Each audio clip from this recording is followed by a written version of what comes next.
সবাইকে নমস্কার। সাংবাদিক বন্ধুরা, গতকাল আমাদের ক্যাবিনেট মিটিং সম্পন্ন হয়েছে। মাননীয় মুখ্যমন্ত্রী এবং মন্ত্রিপরিষদের অন্যান্য সদস্যদের উপস্থিতিতে কিছু সিদ্ধান্ত যা গ্রহণ করা হয়েছে আপনাদের মাধ্যমে আমরা রাজ্যের জনগণকে অবগত করতে চাইছি। Proposal for direct recruitment of junior engineers in rural development department. গ্রাম উন্নয়ন দপ্তর আমাদের সিদ্ধান্ত গ্রহণ করা হয়েছে গতকাল যে 198 জুনিয়র ইঞ্জিনিয়ার নিয়োগ করা হবে, সিভিল ইঞ্জিনিয়ার। তার মধ্যে ডিগ্রি 105 এবং ডিপ্লোমা 93 নম্বর, অর্থাৎ 198 জনের মধ্যে যারা ডিগ্রি করা আছে, বিটেক করা আছে, তাদের সংখ্যাটা হচ্ছে 105। তারা অ্যাপ্লাই করতে পারবে for the post of junior engineer. এবং যারা ডিপ্লোমা করেছে সিভিল ইঞ্জিনিয়ারিং, তাদের সংখ্যাটা হচ্ছে 93। ডিগ্রি এবং ডিপ্লোমা যাদের কোয়ালিফিকেশন আছে সিভিল ইঞ্জিনিয়ারিং এ, তারা জুনিয়র ইঞ্জিনিয়ার পোস্টের জন্য অ্যাপ্লাই করতে পারবে। টোটাল 198টা পোস্ট, তার মধ্যে ডিগ্রি আছে 105 এবং 93টা রয়েছে আমাদের ডিপ্লোমা। এই এক্সাম কন্ডাক্ট করবে টিপিএসসি। আরডি ডিপার্টমেন্ট থেকে গতকাল ক্যাবিনেট মেমো পেশ করা হয়েছে। কাউন্সিল অফ মিনিস্টার্স মাননীয় মুখ্যমন্ত্রীর পৌরোহিত্যে এই প্রপোজালে অনুমোদন প্রদান করেছে। আরডি ডিপার্টমেন্ট 198টা ইঞ্জিনিয়ার নিয়োগ করবে, ডিগ্রি এবং ডিপ্লোমা। ডিগ্রি 105, ডিপ্লোমা 93 এবং দুটো পোস্টই হবে জুনিয়র ইঞ্জিনিয়ারের জন্য পোস্ট। সাংবাদিক বন্ধুরা, আরেকটা গুরুত্বপূর্ণ সিদ্ধান্ত, শিক্ষা দপ্তরে approval for creation and filling up of 1566 post of teachers at elementary level and undergraduate teacher for primary level. আপনারা জানেন যে আমাদের যে বিভিন্ন বিদ্যালয়গুলো রয়েছে তাদের শিক্ষকের স্বল্পতা কিছুটা রয়েছে এবং সেটা মেটানোর চিন্তা ভাবনা মাথায় নিয়ে শিক্ষা দপ্তর থেকে আমাদের for the post of undergraduate teacher and graduate teacher সিদ্ধান্ত গ্রহণ করা হয়েছে। Post creation and filling up 1566 জনকে সেখানে রিক্রুট করা হবে, আন্ডারগ্রাজুয়েট টিচার এবং গ্রাজুয়েট টিচার 1566 জন। সম্পূর্ণটা টিআরবিটি করবে। যে টিআরবিটি আপনারা জানেন টেটের মাধ্যমে যারা আমাদের টেট সেখানে পরীক্ষা গ্রহণ করছে টিআরবিটি, সেই টিআরবিটি যে গাইডলাইন রয়েছে সেই গাইডলাইন মোতাবেক 1566 জন আন্ডার গ্রাজুয়েট এবং আমাদের গ্রাজুয়েট টিচার সেখানে নিয়োগ করবে। গতকাল ক্যাবিনেটের মিটিং এ সেই সিদ্ধান্ত গ্রহণ করা হয়েছে। গ্রাজুয়েট টিচার সেটা দপ্তরের কাছে রয়েছে। এটা one time creation and filling এসছে একসঙ্গে। আগে কি হতো, পোস্ট ক্রিয়েশন হতো, তারপর আবার ফিলিং আপ জন্য আসতো। তো বর্তমানে আমরা in one go creation and filling up একসঙ্গে ক্যাবিনেট অনুমোদন দিয়েছে। তার মধ্যে আমি আপনাকে পেপার 1 না, এখানে ব্রেকআপটা এখানে দেওয়া হয়। এটা তার পরবর্তী সময় স্কুলগুলোর সঙ্গে আলোচনা করে রিকুইজিশন এনে সেই সিদ্ধান্ত গ্রহণ করা হবে। তো টোটাল আজকে যে কিউমুলেটিভ ফিগারটা আছে সেটা হচ্ছে 1566 1566 আন্ডার গ্রাজুয়েট এবং গ্রাজুয়েট টিচার সেখানে নিয়োগ করা হবে। এটা অলরেডি ক্যাবিনেট অনুমোদন দিয়ে দিয়েছে। টিআরবিটি যে প্রেসক্রাইব যে গাইডলাইন রয়েছে সেই গাইডলাইন মোতাবেক সেই সিদ্ধান্ত গ্রহণ করবে। সাংবাদিক বন্ধুরা, আরেকটা গুরুত্বপূর্ণ সিদ্ধান্ত, আমাদের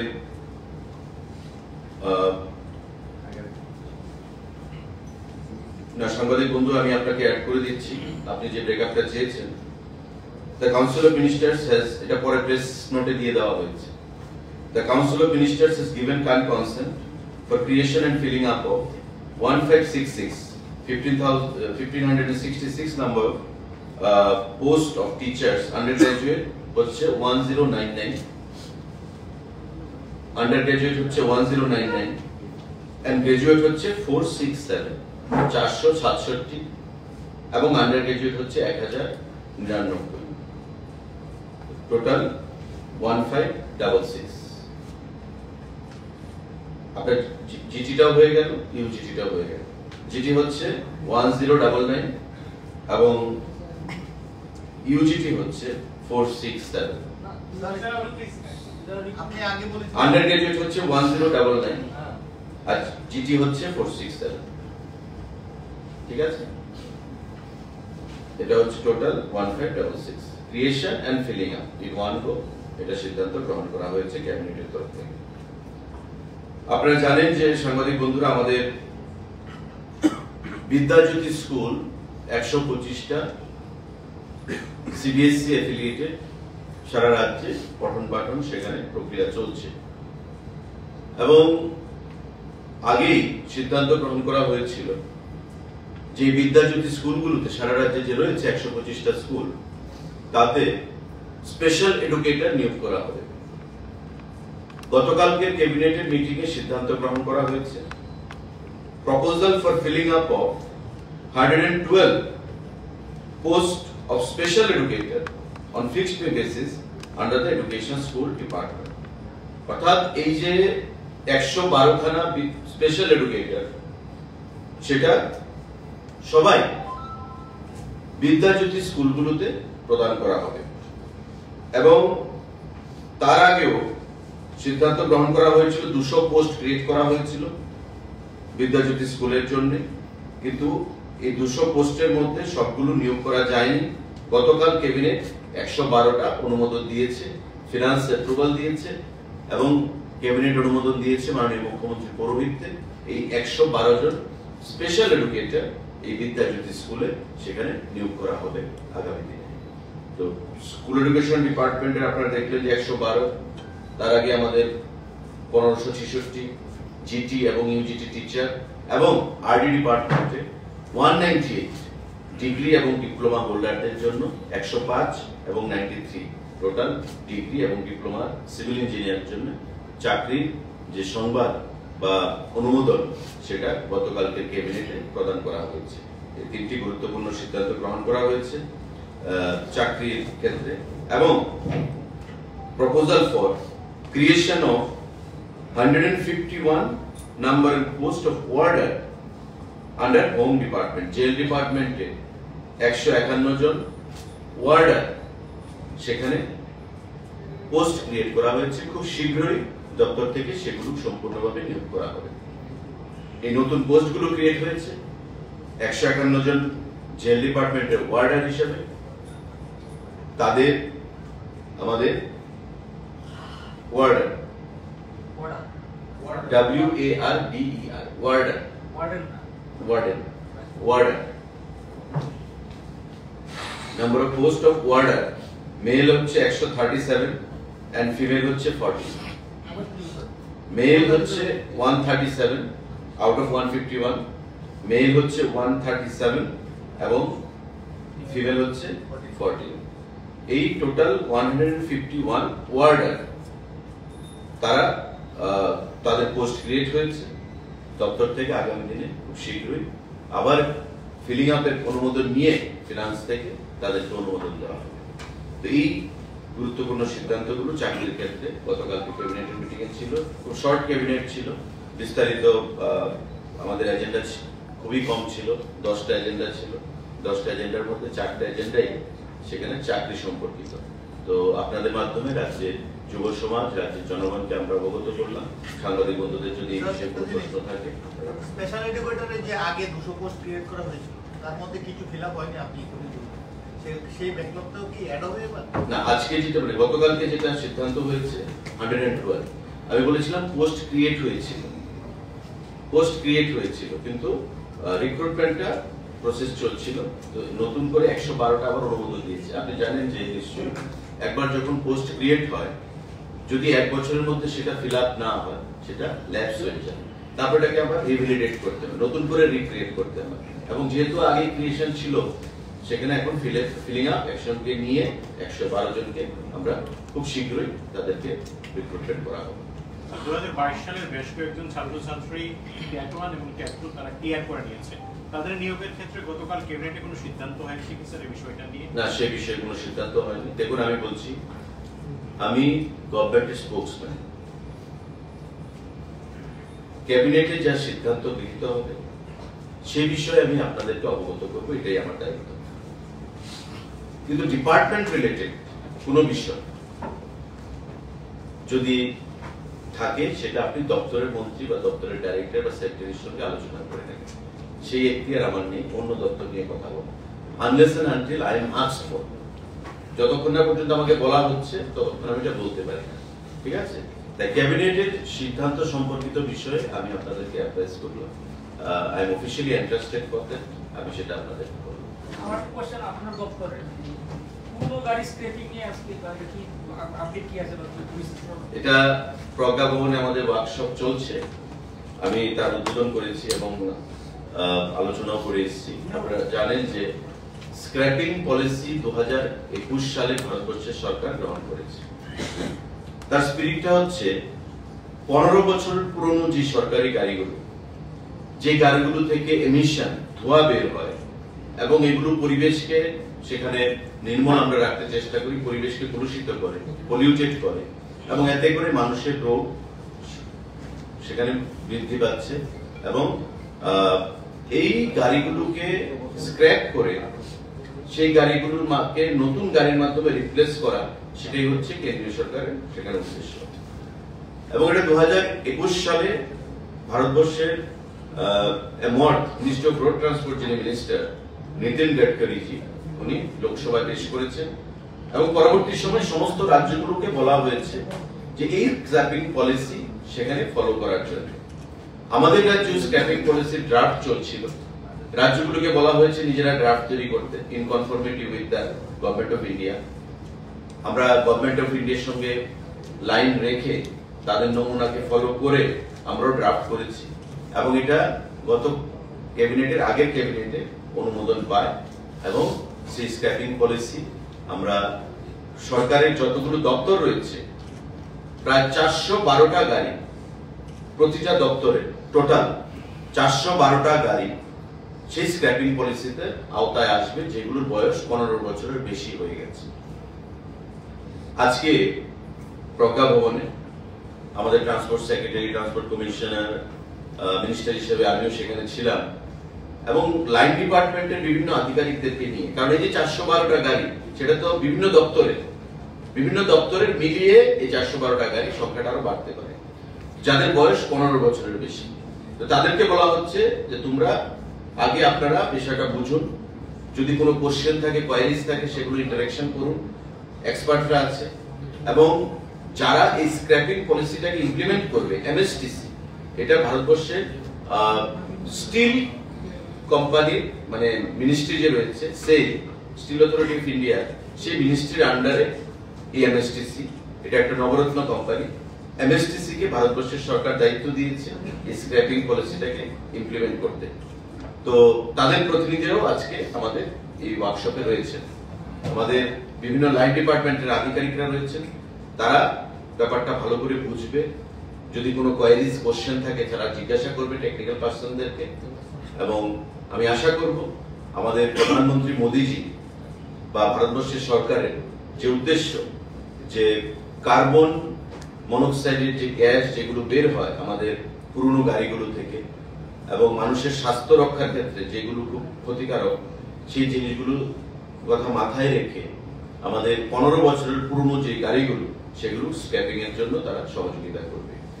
এবং প্রাইভেট যে ভেহিকেলগুলো, সেগুলো অপশনাল রাখা হয়েছে। যদি কোনো প্রাইভেট ভেহিকেল ওনার মনে করেন যে আমার গাড়ির বয়স 20 বছর হয়ে গেছে, আমি সেটা স্ক্র্যাপ করব, তবে ট্রান্সপোর্ট দপ্তরের সঙ্গে যোগাযোগ করতে পারে। এবং এই স্ক্র্যাপিং করে যে অর্থ আসবে সেটা গভর্নমেন্ট অফ ইন্ডিয়া আমাদের রাজ্য সরকারের যে শেয়ার অফ ট্যাক্সেস আমরা পাই তার সঙ্গে অ্যাড করে সেটাকে প্রদান করে দেবে। এটা একটা মহতী উদ্যোগ, পরিবেশকে নির্মল রাখার জন্য সেখানে ভারতবর্ষের সরকার গ্রহণ করেছে। এবং এতে করে শুধু পরিবেশকে নির্মল রাখা নয়, আপনারা দেখবেন যে রোড সেফটি, রাস্তার মধ্যে যে অ্যাক্সিডেন্ট সে সংখ্যাটাও কমবে। পুরনো গাড়ি স্বাভাবিকভাবেই তার ক্ষমতাটা অনেক কমে যায় 15 বছর হলে, তো রাস্তা দিয়ে যখন যায় হঠাৎ করে ব্রেকডাউন হয়, হয়তো দেখা যেতে পারে পেছন থেকে কোনো গাড়ি সেটা ধাক্কা মেরে দিল, কারণ ওই গাড়ি তো আর জানবে না যে তার বয়স কত, পুরনো গাড়ি, তার ইঞ্জিন কিছু হলো বা টেকনিক্যাল কোনো ফল্ট দেখা দিল, নষ্ট হয়ে গেল রাস্তার মধ্যে হঠাৎ করে চলতি অবস্থায়, হয়তো যে কোনো অ্যাক্সিডেন্ট হতে পারে, মানুষের ক্ষতি হতে পারে, মানুষ মারা যেতে পারে। তো সমস্ত কথা মাথায় রেখে ভারতবর্ষের সরকার এই সিদ্ধান্ত গ্রহণ করেছে এবং আমাদের রাজ্য সরকার ও পরিবহন দপ্তর আমরা এই গাইডলাইনকে মান্যতা দিয়ে আমরাও স্ক্র্যাপিং পলিসি সেটা অবলম্বন করব এবং আগামী দিনে 15 বছরের যে পুরনো গাড়িগুলো রাজ্য সরকারের 412টার মতো গাড়ি এখনো আইডেন্টিফাই হয়েছে, হয়তো সংখ্যাটা বাড়বে, সেটাকে আমরা ইমপ্লিমেন্ট করব। আমাদের তো ক্যাবিনেট হয়ে গেল, এখন নোটিফিকেশন বেরিয়েছে, ওয়ার্কশপ চলছে, আজকে শুরু হয়েছে, যেটা আজকে চলবে, এবং বিভিন্ন দপ্তর থেকে যারা এসছেন তারা তাদের দপ্তরে গিয়ে সেটা আলোচনা করে সেই গাড়িগুলোতে পলিসি খুব শর্টলি আমরা সেটাকে ফলো আপ করব। আপনার পর্যটন দপ্তর রিলেটেড একটা প্রশ্ন ছিল, রাজ্য সরকারের কি কোনো পরিকল্পনা রয়েছে যে রাজ্যের রাজন্য স্মৃতি বিজড়িত পুষ্পবন্ত প্রাসাদকে নিয়ে কোনো হোটেল তৈরি করা, এবং এই বিষয়টা নিয়ে রাজ্যে প্রায় বলা যেতে পারে প্রতিবাদ কর্মসূচি বিভিন্ন দিক দিয়ে উঠে আসছে, যেহেতু আপনি পর্যটন দপ্তরের মন্ত্রী, এই বিষয়টা নিয়ে যদি একটু স্পষ্টীকরণ দেন এই বিষয়টা নিয়ে। দেখুন, রাজ্যের উন্নয়ন আমরা সকলেই চাই। রাজন্য বিজড়িত যে পুষ্পবন্ত প্যালেসের কথা আপনি বলছেন, সেটা যখন রাজন্য আমল ছিল তখন রাজাদের দখলে ছিল, কিন্তু আফটার দ্য মার্জার সেটা এখন গভর্নমেন্টের প্রপার্টি, গভর্নমেন্টের অ্যাসেট। এমন করে দেখতে গেলে তো এমন অনেক রাজন্য আমলের যে জিনিসগুলো রয়েছে তার মধ্যে ব্যবসা চলছে, বিয়ে বাড়ি বানানো হয়েছে, তাদের ব্যবসা চলছে। তো আমি কারোর সেন্টিমেন্টে আঘাত করতে চাই না। বিষয়টা মাননীয় মুখ্যমন্ত্রী সিদ্ধান্ত নিয়েছেন বা মাননীয় মুখ্যমন্ত্রী প্রচেষ্টা গ্রহণ করেছেন, এবং আগামী দিনে আপনারাও চান, আমরা সবাই চাই যে রাজ্যের যে ফেসটা পর্যটনের ক্ষেত্রে বহিরাজ্যের সঙ্গে আমরা কম্পিটিশন করি বা বহিরাজ্যের মতন আমরা করি। তো সেটাকে মাথায় রেখে এখানে এখনো সিদ্ধান্ত কিছু হয়নি, আলোচনার পর্যায়ে রয়েছে, কিন্তু আমি সবাইকে আহ্বান জানাবো যে এটা বর্তমানে গভর্নমেন্ট অ্যাসেট, গভর্নমেন্ট অ্যাসেটের মধ্যে গভর্নমেন্ট যে কোনো ধরনের সিদ্ধান্ত গ্রহণ করতে পারে। গভর্নমেন্টের সঙ্গে এমন কোনো চুক্তি নেই যে চুক্তিতে বলা আছে যে এখানে কোনো সরকারি প্রজেক্ট বা সরকার কাউকে দিয়ে কোনো প্রজেক্ট এখানে করতে পারবে না। আমার যতটুকু নলেজ রান করে সেটা হচ্ছে যে আমাদের যে আগের যে বিধানসভা, মানে বর্তমান যে আমাদের প্যালেস, সেই প্যালেসকে মিউজিয়ামে পরিণত করার একটা প্রস্তাব ছিল, সেটা করা হয়েছে, মিউজিয়ামে কনভার্ট করা হয়েছে, এবং আমরা সেটাকে আরো কিভাবে শ্রীবৃদ্ধি ঘটানো যায় আগামী দিনে সেটা আমরা করব। রাজ্যের উন্নতিতে, রাজ্যের সামনের দিকে পর্যটনের ক্ষেত্রে বা সমস্ত দিক থেকে এগিয়ে নিয়ে যাওয়ার জন্য সকলের সহযোগিতাই আমরা কামনা করি। তো স্বাভাবিকভাবেই রাজ্য সরকার যদি কোনো সিদ্ধান্ত নিতে চায় সে বিষয়ে আমি মনে করি প্রত্যেক অংশের মানুষকে এটা বাধা বিপত্তি না করে সেটাতে এগিয়ে আসা উচিত, এতে করে আমাদের রাজ্যের নাম সুনাম বৃদ্ধি পাবে। সরকারের শরিক দলের তরফ থেকে এই ব্যাপারে বিরোধিতা এসেছে না, সেটা আমরাও দেখেছি, আপনারাও দেখেছেন, সেই বিষয়েই প্রশ্নটা এসেছে। এই ব্যাপারেই বলছি যে সরকার সরকারি জায়গাতে করতে পারে বলে আপনি বললেন। না, আমি এই কথা বলি সরকারি জায়গাতে সরকার, বর্তমানে বলছি যে জায়গাটার কথা বলা হচ্ছে it is now government property, আমি সে কথা বলছি। গভর্নমেন্ট প্রপার্টি হিসেবে সরকার কাকে লিজ দেবে বা সরকার, অনেকে বলছে যে আমাদের সঙ্গে আলোচনা করা হয়নি, এখন তো এখন একটা প্রাইভেট প্রপার্টি, প্রাইভেট প্রপার্টি হলে সেটা বিষয়টা অন্য জায়গা মাত্রা পেত। আমি কারোর ভাবাবেগকে আঘাত করতে চাই না, কারোর সেন্টিমেন্টকে আমি আঘাত করতে চাই না, আমি কারোর কালচার, ট্রেডিশন, হেরিটেজ, কাস্টমস এগুলোকে সম্মান জানিয়ে আমি বলছি যে রাজ্যের উন্নয়নে সকলকে এগিয়ে আসা উচিত। বিষয়টা নিয়ে কি না না, এমন কোনো প্রস্তাব নেই। আপনি সাংবাদিক বন্ধু, আপনি এখান থেকে যাওয়ার আর পর সময় আপনি গিয়ে দেখে যাবেন, এটা রেট্রোফিটিং এর কাজ চলছে। রেট্রোফিটিংটা কেন হচ্ছে?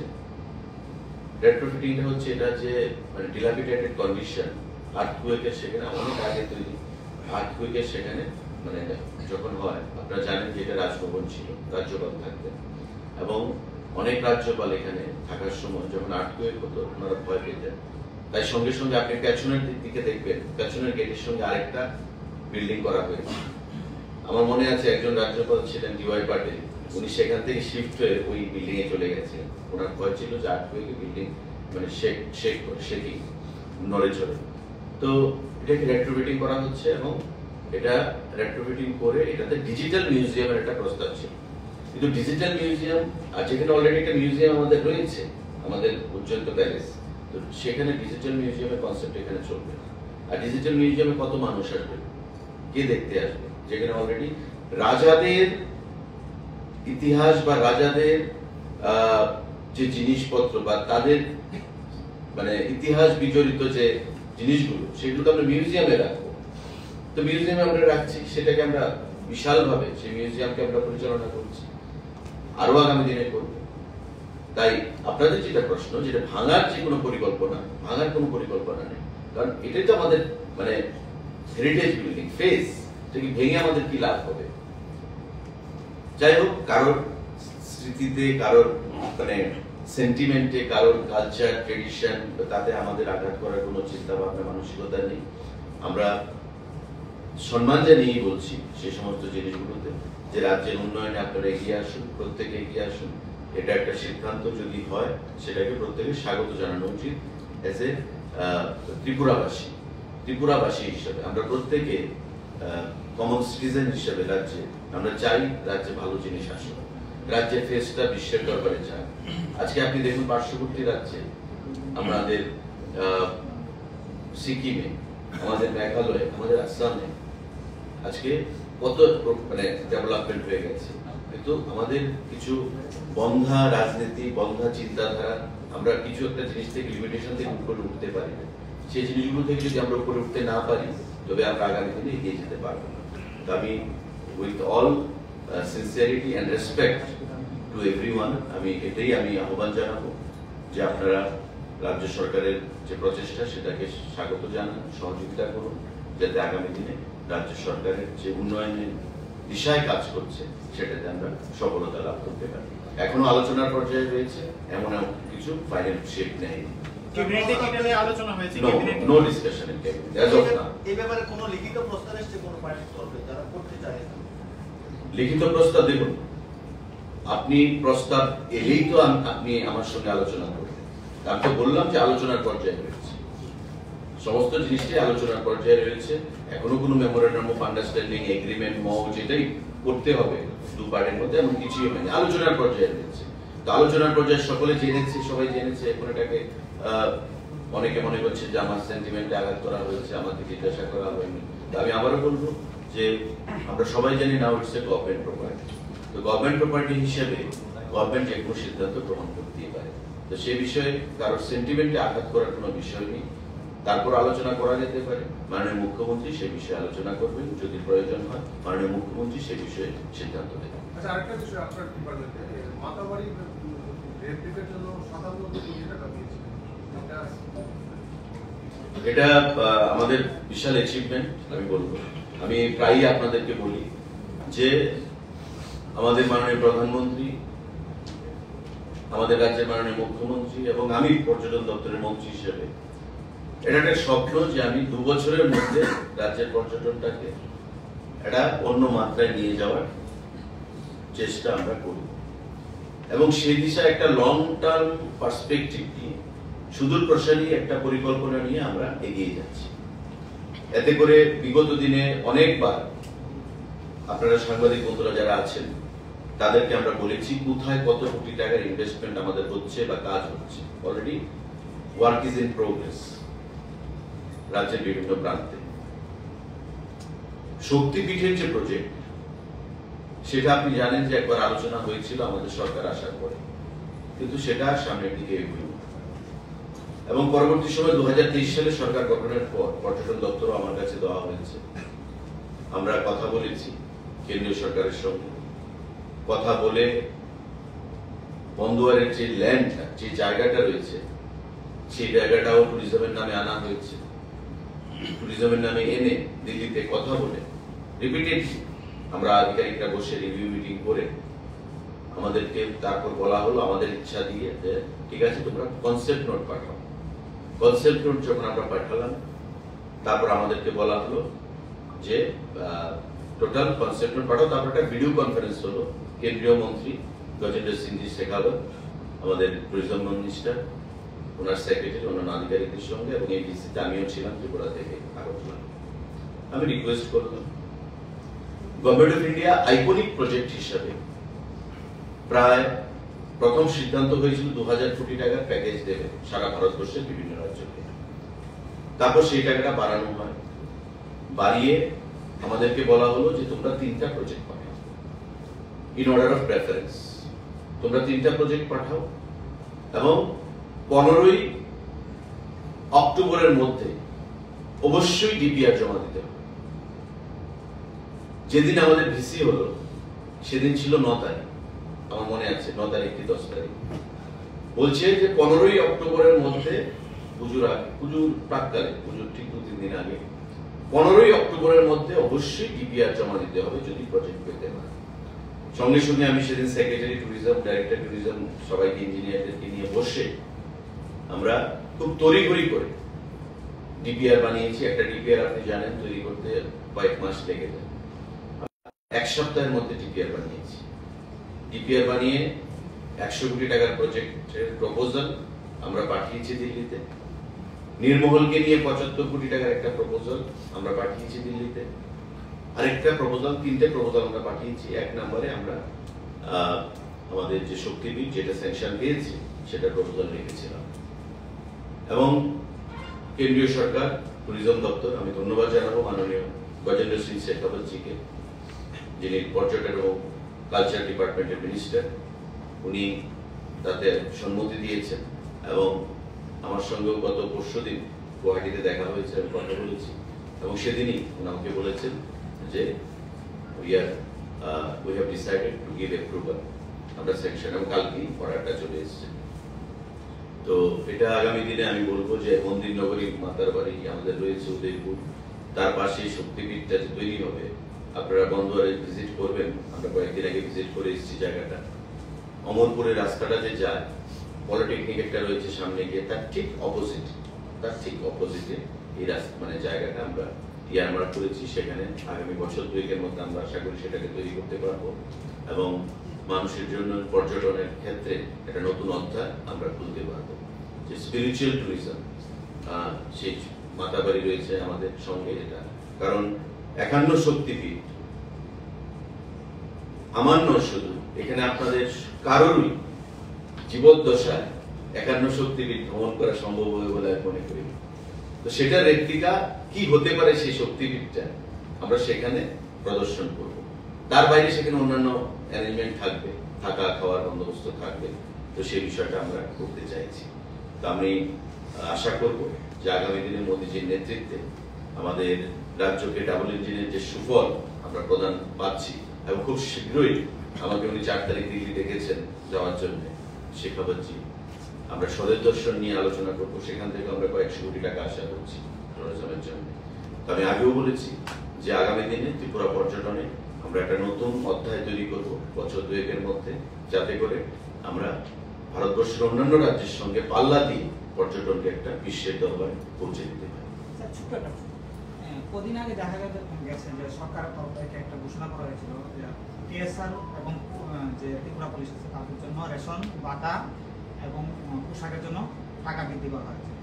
সেই ক্ষেত্রে ট্রাফিক পুলিশ এবং ফায়ার সার্ভিস যে পুলিশ কর্মীরা আছে তাদেরকে বঞ্চিত করা হয়েছে। তাদের ভিতরে একটা ক্ষোভ জমে আছে যে তারাও এই পুলিশের আন্ডারেই পড়ছে এবং তারা সরকারি একজন কর্মী। তো তাদেরকে কেন বঞ্চিত করা হচ্ছে? দেখুন, আপনি প্রশ্নটা আগেও করেছিলেন, না, সেদিন আপনি ট্রাফিক পুলিশ তাতে আসবে কিনা এইভাবে জিজ্ঞাসা করেছি, আজকে আপনি অন্যভাবে করছেন। তো যাই হোক, so far my memory runs, traffic police is a part of police. যারা ট্রাফিকে আছে, আমার মনে হয় আপনার কোনো ভাই বন্ধু ট্রাফিকে আছে, না, নেই, আমার বাড়িতে কোনো সরকারি চাকরি বা আপনার শ্বশুর বাড়ির দিকে না, কেউ না, না, আছে, না, কেউ না। তো বারবার ট্রাফিককে টেনে আনছে। তো ফায়ার সার্ভিসও আছে। আমি বলছি, traffic police is a integral part of police. যারা ট্রাফিকে কাজ করে তারা পুলিশ ডিপার্টমেন্ট থেকেই যায়। আবার দেখবেন, আজকে আমি ট্রাফিকের ড্রেস পরে রাস্তায় ডিউটি করছি, কালকে হয়তো আমি দেখবেন পুলিশের খাকি ভর্তি করে আমি বন্দুক নিয়ে হয়তো ডিউটি করছি। তো ট্রাফিক পুলিশের আলাদা কোনো মানে রিক্রুটমেন্ট পলিসি নেই, বা ট্রাফিক পুলিশ আলাদা একটা ইউনিট এমন নয়, ট্রাফিক পুলিশেরই পার্ট। তো পুলিশ যদি পায়, আমি ট্রাফিকও পাবে বলে আমি আশা করি। তারপর আমি মাননীয় হোম মিনিস্টার বা মুখ্যমন্ত্রীর সঙ্গে বা ডিজিপির সঙ্গে কথা বলবো। আর ফায়ার সার্ভিস, সেটা আলাদা ডাইরেক্টরেট। ফায়ার সার্ভিসের কাজটা কিন্তু পুলিশের মতো নয়। ফায়ার সার্ভিসের কাজটা হচ্ছে অগ্নি নির্বাপক, আগুন নেভানোর কাজ। ফায়ার সার্ভিসকে দিয়ে আমি ল অ্যান্ড অর্ডার ডিউটি করাই না। ফায়ার সার্ভিসকে দিয়ে আমি আগুন নেভানোর কাজ ছাড়া অন্য কোনো কাজ কিন্তু আমি করি না, ঠিক আছে? তো ফায়ার সার্ভিসকেও কি করে দেওয়া যায়, নিশ্চয়ই আমি আগামী দিনে মাননীয় মুখ্যমন্ত্রীর সঙ্গে সেই বিষয়ে কথা বলবো। কিন্তু ট্রাফিক পুলিশের যে ইস্যুটা, সেটা আপনার পুলিশেরই পার্ট, তারা traffic police. Thank you. Sir, একটা জিজ্ঞাসা ছিল স্যার, এই যে স্ক্র্যাপিং এর ব্যাপারে যে বললেন সরকারি 412 টাকা, প্রাইভেট সেক্টরের জন্য এটা অপশনাল কেন রাখা হলো? Since it also creates health Hazard. No, it is a very important question, but private vehicles are used single-handedly. If you have a vehicle that is not used for official purpose, that is used exclusively by yourself only. কিন্তু official যে vehicles গুলো আছে, সেগুলো ধরুন বছরের পর বছর ধরে মেইনটেনেন্সটা আমায় দাম করতে হয়। তো স্বাভাবিকভাবে ডিজেলটা চেঞ্জ হচ্ছে না। আপনি একটা গাড়ি কিনলেন, আপনি কিন্তু খুব টাইমলি এটাকে আপনি সার্ভিসিং করাচ্ছেন। আপনি নিজেকে যেমন ভালোবাসেন, ডাক্তার দেখান, অসুস্থতা বোধ করলে আপনার গাড়িটাকেও কিন্তু আপনি 3 মাসের মধ্যে না হলেও 4 মাসের মাথায় আপনি সার্ভিসিং করাচ্ছেন। তো প্রপার মেইনটেনেন্সটা যদি থাকে, তো স্বাভাবিকভাবে তার হেলথ কন্ডিশনটা ভালো থাকে। তাই সেটাকে অপশনাল রাখা হয়েছে এবং 20 বছর অবধি রাখা হয়েছে, যে বুঝলে এজ লিমিট অফ 20 যদি প্রাইভেট ভেহিকল ওনার যারা আছে, তারা যদি মনে করে যে স্ক্র্যাপিং তারা করবে, they may come in to contact with the transport department for necessary action. কিন্তু স্যার, আমি মেইনলি বলতে চাইছিলাম বাস, লরি, এগুলি তো আরো বেশি মানে দূষণ করছে এই জায়গাটা। না, সেগুলো আমি তো বললাম অপশনাল রাখা হয়েছে। দেখুন, ভারতবর্ষের সরকার এটাকে করেছে 2021 সালে, 22, 23, 24-এ আমরা ফেক এন্ডে দাঁড়িয়ে গেছি, আজকে 24-এরও শেষের পথে আমরা। তো সারা দেশে সার্কুলার দেওয়া হয়েছে, কোন কোন রাজ্য করছে, কোন কোন রাজ্য করছে না। বাট যেহেতু আমরা দিল্লিতে এবং রাজ্যে একই সরকার, we must work in conformity with Government of India, in line with Government of India. তো সেই ক্ষেত্রে আমাদেরও এটাকে ড্রাফট করে ম্যাটেরিয়ালাইজ করতে, ইমপ্লিমেন্ট করতে আমাদের কিছু সময় লেগেছে, এবং ক্যাবিনেটও একবার এসেছে, তারপর কিছু টেকনিক্যাল প্রবলেম ছিল, সেটা ড্রপ হয়েছে।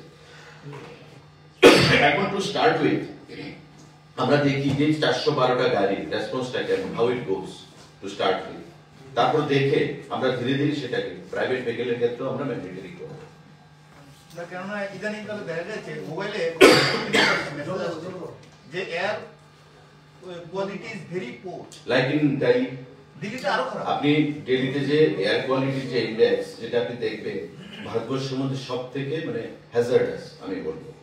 তো আমাদের রাজ্যে সেই পরিমাণ নেই, কিন্তু তারপরেও আগামী দিনের জন্য প্রিকশনারি মেজার আমাদেরকে নিতে হবে, সো দ্যাট আমরা এই যে স্ক্র্যাপিং এর মাধ্যমে আমরা পরিবেশকে নির্মূল রাখতে পারি। তো আমি বললাম যেটা সরকারি হবে গাড়িগুলো আমরা আগে করি, তারপর আমরা প্রাইভেটটাকে ম্যান্ডেটরি করব। 412টার মধ্যে কেআরটিসি বাস কাজ সব রয়েছে। প্রাইভেট